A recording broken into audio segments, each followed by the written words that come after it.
Hello, everyone. I'm George from Ireland. Thank you for coming back to my channel. This is about Trump's spending cuts and the various government departments that he is striving to shut down. I remember over 20 years ago speaking to some British people who were supporters of the US Republican Party saying, yeah, there should be no Department of Education. It's a state competence, it's not the prerogative of the federal government. There's a presupposition that power belongs to the states, except where the Constitution explicitly confers it upon the federal government. Obviously, through the history of the United States, coming up to 250 years, power has accrued to Washington, D.C. Never let a good crisis go to waste. I mean, some of this was sensible. Um, creating the IRS or whatever, or every time there's a war or any very difficult situation, the American Civil War, the First World War, the Great Depression, the Second World War, the Cold War, the War on Terror, there's more and more power to the federal government, and I'm not completely opposed to that, but Republicans are supposed to be about states' rights, except when they're not. But anyway, so what have we done? So discretionary spending. He wants to get rid of the Environmental Protection Agency. He is an anti-environmentalist. Drill, baby, drill. Now, obviously, I would love cheaper energy, but that means you're poisoning the planet. And I know we can't do without hydrocarbons completely. We've got to at least reduce them. And I know this argument that but China's polluting so much, which is true, but somebody's got to lead the way. And the Chinese argument has certain merit to it, yes, but we've got to lift our people out of poverty. I mean, which they've largely done already. That industrialized countries from the 18th century onwards, the United Kingdom, the United States, down a place like Germany, Sweden, the Netherlands, that they polluted with gay abandon, and they lifted their people out of poverty, and they the ones who could most afford to reduce their carbon emissions, which they're doing largely except for the United States. And the carbon footprint of Americans average is greater than people in almost any other country, except possibly Qatar. So the State Department, I mean, to be slimmed down, he doesn't want to get rid of it altogether. Now, in every other country, the State Department would be called the Ministry of Foreign Affairs. Health and Human Services, education, for things like that. So spending cuts. Now, apparently, he can't actually close down the Department for Education. I believe that would take some sort of vote in Congress, but some of the Republican Party are on board with him, and they had Betsy DeVos in charge last time, who's a particularly pernicious multimillionairess, and fascinatingly, the sister of Eric Prince, the guy who ran Blackwater, that American private military company. I only found that out when I read Eric Prince's autobiography. And so it goes on. So if he can't dissolve the Department for Education, he can render it largely impotent, give it almost no money. Um, and there is a certain logic to him doing so. But then there's this common core which they've had for over 20 years, because previously, because each state was doing its own thing, it was very difficult for children, because not that many Americans die in the same state they're born in. They move and move and move. Born in Nebraska, move with your parents to Wyoming, and then to South Dakota, and then to California, and then to Vermont, or whatever. And sometimes what they're changing school all the time, and the state systems were completely different. Or you done something in first grade, and another state in third grade, they're doing the topic you did 2 years earlier or whatever, and then repeat it in fourth grade in another state or something like that. So try to have a common core so they can coordinate, which there's obviously a sensible aspect to that as well. But it's largely funded locally, so should be, the idea is that each state should determine its own education policy. But plus, he sees the Department for Education as Reds under the bed, and there's some truth in that. So defense spending, the only area that he wants to increase. Now, I know Republicans are against big government, but this is the biggest of big government.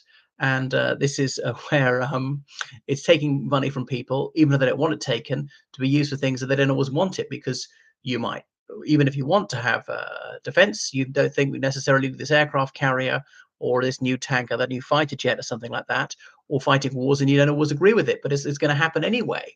Is something that you don't necessarily want. And that is socialism.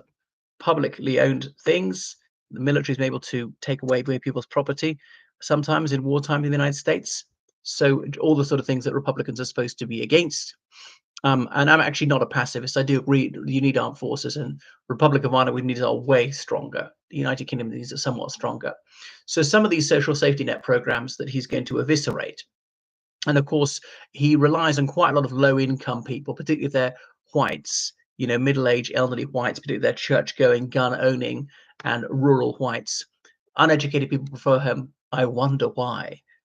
Because they usually haven't enhanced their critical faculties to see through his lies. So he's just machine gunning out the lies faster than they can be rebutted. And of course, there are enough imbeciles out there who fall for them. There's this idea that most people are decent and reasonably intelligent and wise, and empirically, that's bogus. They're not. Most people are thick. We know 50% of people are below average intelligence. And even those above average intelligence are often very, very poorly informed on politics. So most people don't know or care about politics. So why should they be given a choice? And even those who do are sometimes, frankly, evil. And that's true in every country. So we go on. I mean, US politics, Randall Terry, that's who I would have cast my ballot for, were an American. My problem with the two major parties is it's very difficult to decide who is more evil. And they both are definitely evil. Not a moralistic person. I don't care if you drink, smoke, gamble, take drugs. I don't care about people's sexual proclivities, but there are things which are genuinely evil, which both parties engage in, and that's the mass murder of people all around the world. And when I say murder, I do mean murder, like deliberately killing totally innocent people, and not even collateral damage in a military attack. And so we go on. Over the parties that actually feel the presidential candidate, maybe the Reform Party. Anyway, so the entitlement programs, well, they're going to be gutted. Medicaid, I don't think Medicare actually, Social Security, food assistance programs, which a lot of his voters rely on. And okay, some of the Democrat voters do as well. Anyway, restructuring Social Security, which always means reducing it. Less spending on infrastructure. Now, Obama did a lot for people with these lockdown furloughs, a lot for whatever various social programs, and just doesn't get any credit for it, writing off a lot of student debt, which is helping a lot of people. On the other hand, that's actually enriching the bourgeoisie. It's a transfer of wealth from the proletariat to the bourgeoisie. So maybe leftists should be against it, saying, well, you chose to get the education, you've got it, and now you've got better paid jobs because of it. And people who didn't get it, possibly because they're just not educable to that level, who are on lower incomes in the great majority of cases, are going to have to pay for that. That's injustice. And so it goes on. So more public-private partnerships, which we know will just mean more private profit, just in case, yeah, the rich don't have enough money. Because, of course, that's America's most pressing problem. The billionaires are not rich enough. And the other terrible problem in the United States and every country is that the poorest people have way too much. It's just sickening when I hear that, because although I'm a right winger, I always think that the super rich should have to pay slightly more.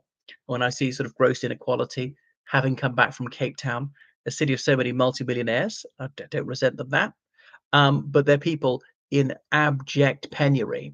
And a tiny, tiny fraction of the wealth of the super rich could do so much for the needy. And the needy, is it their own fault? Sometimes it is, at least to some extent. Nevertheless, I would want some common decency for them. At least even the poorest people in South Africa aren't starving. Okay, so he's got this some new reform package, Tax Cuts and Jobs Act. So reducing corporate taxation. Now, I can see some meritorious arguments for this one to attract more businesses. Like Republic of Ireland, the European Union are really screwing us over. So we can't have the very low corporation tax, and we're not going to be such an attractive places for companies to put their brass plates. So that's going to be losing us money. I mean, I think, well, because we had a smart economic policy, we shouldn't be penalized for that. Other countries should have to beat us at our own game. And in a lot of some American companies were pulling out, I think some of these American tariffs are gonna really hammer us in the Republic of Ireland. Anyway, so reducing income tax for individuals, but often these are sort of very wealthy individuals, less money for everything else, even more borrowing, so therefore indebting their children and grandchildren as yet unborn who are going to have to serve this debt, is also short-sighted. One of the problems with democracy is the short-termism is rewarded, and you can create some massive problems. So long as it's sufficiently far down the line, it doesn't matter. So he has slashed foreign aid and welfare programs. Foreign aid, obviously, it's wonderful to help people in needy countries, but I realize that the duty of the United States government is the United States and nobody else. Is not a charity. I realize there's some soft power in that. If you're really moral, there'll be no linkage between that and the foreign policy recipient country, but you can use it really as a bribe. I mean, even if it's going um, to the poorest people, nevertheless, the government of that country might appreciate and say, okay, we'll tilt our foreign policy in recognition of the money you're giving us. But people will die because of that. And apparently, some people in South Africa who are HIV positive have got antiretrovirals from this. It's a death sentence for them. And that is a sobering thought. But okay, all these leftists are sympathetic, should put their hands into their own pockets instead of funding the murder of children. That'd be a good thing. Anyway, so it's going to hit working class Americans quite a lot. One of the reasons that they're less popular, and some people are frankly so dim they don't realize that Medicare and Medicaid are federal programs. And if you find the federal government so objectionable, don't take the money. And likewise, these red states are always decrying what happens inside the Beltway and the East Coast elite. If you find the federal government so toxic, don't take their money. They give it to you, give it back to them. Don't accept any subvention for farms and things like that. Yeah, and publicly funded higher education, the US military gives that to people. I remember a US naval officer at my college at Oxford, and there he was doing a second BA in English. Lovely for him, but how on earth does that help defend the United States? What a waste of taxpayers' money just to junk it for this privileged class. Anyway, so it's mostly pernicious. I do have some sympathy with what he's doing, though. I'm Javier Milei man, motosierra. I would like to take an axe to so much bureaucracy. I see how bloated bureaucracy is really crushing the United Kingdom. More and more bureaucrats than ever. They're less and less productive than ever. I'm not saying they're all bad. Some superb, probably many good, but there's some who are terrible. We just don't need as many. And a lot of that happened on the Conservative watch, which is truly disgraceful. No wonder there's so much disaffection for the Conservative Party in the United Kingdom, which signally failed in its core mission.